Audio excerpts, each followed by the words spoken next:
Au moment où j'ai vu sa main planer au-dessus de mon verre, ma vie s'est scindée en deux versions. Dans l'une, je riais, je trinquais à ma retraite et je faisais confiance à la femme avec qui j'avais tout construit, tandis que dans l'autre, je survivais. Je aimais Apos, appelle Marc Duval, J. Apos, et 58 ans, et 3 heures plus tôt, J. Apos avait vendu mon cabinet de cybersécurité pour 43 millions d'euros. La villa sur les rives du lac d'Annecy rayonnait ce soir-là, avec ses parois de verre surplombant l'eau sombre, ses investisseurs hilars et le tintement des flûtes de champagne, alors que ma femme, Sophie, circulait dans la pièce comme si elle et Apos, avenir lui appartenaient, et peut-être pensait-elle que c'était le cas. Son père se tenait près du bar, le visage déjà rougi par la célébration, lui qui n'avait jamais cru en moi et disait que les fondateurs de start-up n'étaient que des joueurs de casino en costume. J'allais saisir mon verre quand je l'ai vu, une petite fiole, un mouvement rapide et limpide, son dos me cachant la scène, une seule goutte. Elle ne savait pas que je l'observais à travers le reflet de la baie vitrée derrière elle, et mon cœur, loin de s'emballer, s'est ralenti. J'ai souri, j'ai marché vers elle pour embrasser sa jouée, lorsqu'elle s'est détournée pour saluer un autre invité, j'ai interverti les verres. Son père a levé celui qui m'était destiné en criant « à Marc » et nous avons tous levé nos coupes. Il a bu, et 6 secondes plus tard, son sourire s'est effacé pour laisser place à un cri qui n'avait rien d'humain, le verre se brisant sur le sol avant même que Apos, il ne et Apos, écroule. Pendant un instant, personne ne comprit ce qu'il se passait alors que son corps était secoué de violents spasmes, sa chaise basculant en arrière tandis que le vin se répandait sur le marbre comme une lente confession. Quelqu'un a hurlé, mais je n'ai pas bougé, contrairement à Sophie qui fut instantanément à ses côtés, sans panique ni choc, mais avec une concentration glaciale, ordonnant des Apos, appeler une ambulance des Apos, une voix trop assurée. Je me suis agenouillé près de lui, sa peau était livide, ses lèvres perdaient déjà leur couleur, et ce n'était ni un étouffement ni une simple crise, c'était une défaillance systémique contrôlée.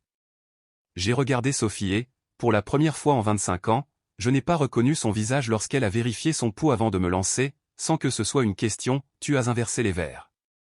Le temps s'est figé, elle s'est penchée et a murmuré si bas que moi seul pouvais l'entendre, ce et Apos, était pas pour toi. Les sirènes de l'ambulance ont déchiré le silence lointain, les invités ont reculé et mon triomphe à 43 millions d'euros se transformait en scène de crime.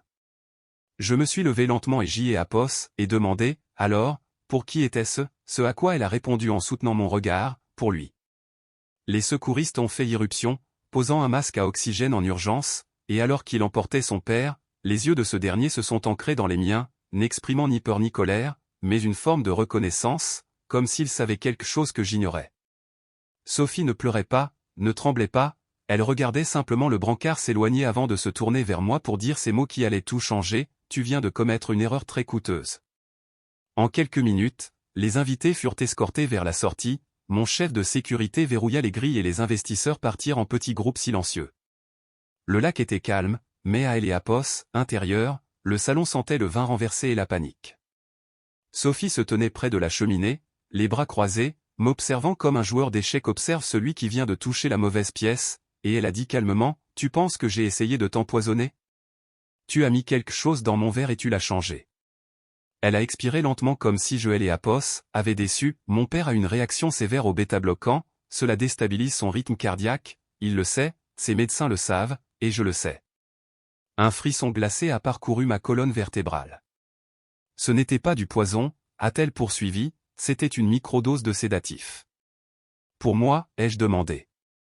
Elle et Apos est approchée, tu n'as pas dormi depuis 3 jours, tu allais faire un discours imprudent pendant le toast, parler de restructuration, quelque chose qui aurait fait s'effondrer la confiance des investisseurs.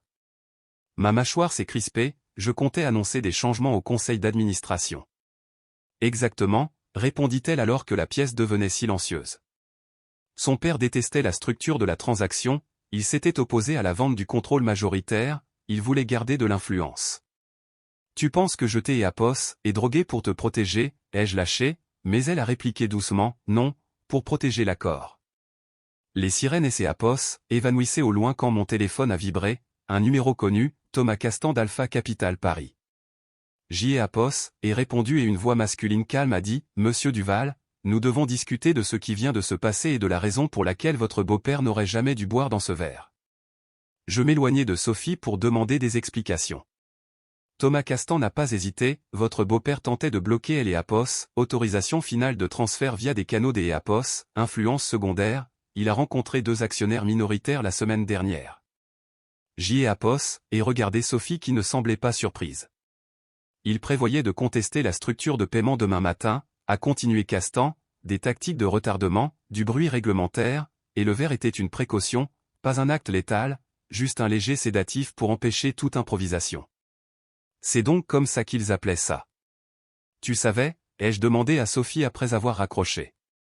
Elle n'a pas nié, il aurait tout saboté, penses-tu que ce contrat se signe sans une stabilité absolue ce soir? C'est mon entreprise, dis-je doucement. C'est Apos, et notre avenir, corrigea-t-elle. J'étudiais son visage calculatrice, stratégique, contrôlé, tu as drogué ton propre père. Elle a incliné la tête, il était d'accord. Le silence qui suivit fut la première véritable fissure dans mes certitudes. Il quoi? Il est instable depuis son diagnostic cardiaque, le stress de la vente a tout aggravé, nous avions besoin qu'il soit calme ce soir. Mon esprit a revu l'effondrement, le timing, les 6 secondes. Les bêta-bloquants, murmurai-je.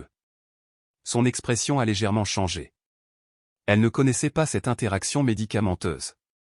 Le sédatif combiné à son traitement actuel avait transformé une mise à l'écart temporaire en urgence vitale, et à cause de mon geste, l'ambulance ne l'emmenait pas pour une simple observation mais pour lutter contre un arrêt cardiaque. La voix de Sophie s'est faite plus basse, tu n'étais pas le seul à placer tes pions ce soir, Marc. Mon téléphone vibra de nouveau, un message de Castan, vote d'urgence du conseil programmé à Elle et Apos, instant, sans votre beau-père. J'ai soudain compris qu'il ne s'agissait pas d'une fête, mais d'une prise de contrôle, et que je venais de déstabiliser le mauvais camp. À 1h12 du matin, Elle et Apos, hôpital a appelé, état critique mais stable. Ni mort, ni hors de danger. Sophie n'a pas flanché, elle a simplement hoché la tête comme si un plan de secours venait de S et Apos, activé. Je dois passer un appel, dit-elle. À Castan, demandai-je, mais elle ne répondit pas. Je suis monté dans mon bureau qui sentait encore le bois de cèdre et l'ambition. 43 millions virés par tranche, contrôle majoritaire transféré, surveillance minoritaire conservée. Sur le papier, j'avais gagné, mais quelque chose clochait. Pourquoi le sédater ce soir? Pourquoi prendre ce risque? J'ai ressorti les documents de vente. Page 214, clause 9.3, délégation du droit de vote en cas des Apos, incapacité médicale des Apos, un actionnaire conseiller. Actionnaire conseiller, son père. S et Apos, il était incapable de voter lors des Apos, une réunion des Apos, urgence, son autorité était transférée temporairement à son conjoint exécutif, donc à Sophie. Mon estomac s'est noué. Le vote à 8h du matin, sans lui, avec elle.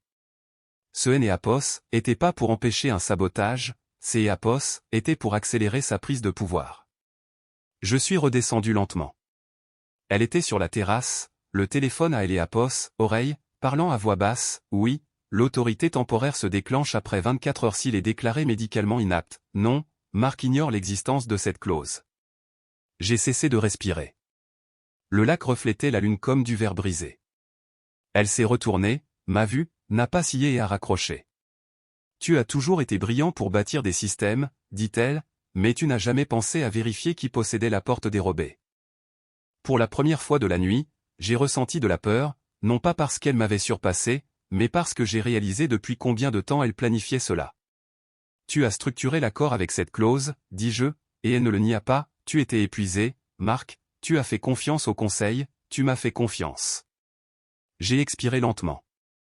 La clause 9.3 signifiait que si son père restait instable pendant 24 heures, elle contrôlerait son bloc de voix et, alliée aux parts d'Alpha Capital, elle pourrait me mettre en minorité. Elle est Apos, est approchée, il ne est Apos, agit pas de te blesser, mais de sécuriser notre influence avant que tu ne détruises tout ce que nous avons construit. C'est moi qui l'ai construit, répondis-je. Sa mâchoire est Apos, et crispée, nous avons construit la vie qui a rendu cela possible. Ce n'était ni de l'avidité ni de la haine, c'était une soif de contrôle absolu. Son téléphone a vibré, rapport de l'ambulance. État aggravé, rythme cardiaque instable. Elle a fixé l'écran une fraction de seconde de trop, cela ne faisait pas partie de ses calculs. Tu n'avais pas prévu l'interaction médicamenteuse, dis-je. Le silence qui suivit fut sa seule faille. Je suis passé devant elle pour aller au bar, j'ai ramassé la petite fiole qu'elle avait jetée dans l'évier, encore à moitié pleine, dosée avec précision. Tu as drogué le mauvais homme ce soir, dis-je calmement. Elle a secoué la tête. Non, Marc, murmura-t-elle, c'est Eapos, et toi qui es l'Eapos, a fait. Nouveau message de Castan, vote avancé à 6h30, quorum d'urgence atteint. Il n'attendait pas 24 heures, ce qui signifiait soit qu'il n'avait pas besoin de son autorité temporaire, soit que quelqu'un d'autre l'avait déjà. Je n'ai pas dormi. À 5h40, je vérifiais les journaux des Eapos, accès des actionnaires dans mon bureau. Si le vote était avancé, c'est que le quorum était garanti sans nous. Mon téléphone a sonné à 6h02. Thomas Castan. Marc, tu devrais rejoindre l'appel. Je croyais que Sophie était le plan de secours, répondis-je. Elle l'était jusqu'à 3h17. Un froid polaire a envahi ma poitrine. Qu'est-ce qui a changé à 3h17 ? Ton beau-père a repris conscience.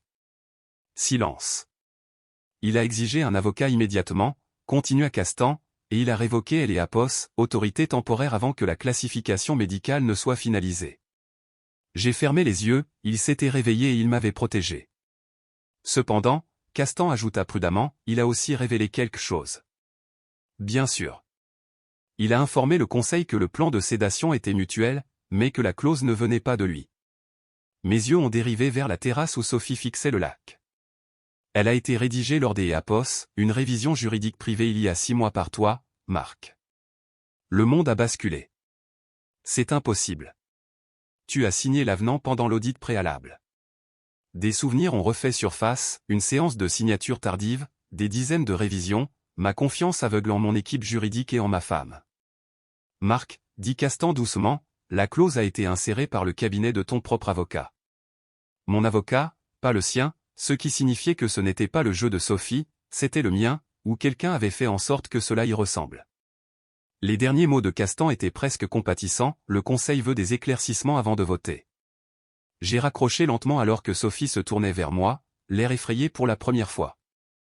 Nous sommes restés là, 2 personnes ayant bâti un empire, essayant de deviner qui tenait le couteau. Tu n'as pas rédigé cette clause, dit-elle. Non, et toi non plus. La peur dans sa voix n'était pas feinte. Il ne restait qu'une personne, Maître Antoine Girard, mon avocat depuis 12 ans, celui qui avait insisté sur ses révisions nocturnes. À 6h28, j'ai rejoint l'appel. Antoine était là, imperturbable. Marc, commença-t-il, au vu de l'instabilité d'hier, le Conseil juge nécessaire une restructuration de la direction intérimaire via la clause 9.3. J'ai demandé s'il en avait le droit. Après un silence, il a confirmé. Je me suis adossé à mon fauteuil, Antoine, lis la dernière ligne de l'avenant. Silence de mort sur la ligne, bruit de papier, puis sa voix a changé. Cette clause ne s'activait que si la confiance de la majorité exécutive tombait sous les 60%, est-ce le cas, demandai-je. Non, car pendant que Sophie me pensait en train de sombrer, j'avais appelé moi-même 3 investisseurs minoritaires. J'ai vendu l'entreprise, mais pas mon discernement. Le vote du conseil s'est effondré et Antoine Girard a démissionné dans la semaine. Mon beau-père a survécu et a avoué qu'Antoine l'avait approché des mois plus tôt pour cette restructuration, protectrice. Sophie et moi n'avons pas divorcé, mais nous avons tout réécrit, non pas les contrats, mais la confiance. 43 millions d'euros m'ont acheté la liberté, mais cette nuit m'a offert la clarté. J'ai appris une leçon qu'aucune stratégie de sortie n'enseigne, la trahison la plus dangereuse n'est pas celle que l'on voit venir, c'est celle que l'on aide soi-même à concevoir.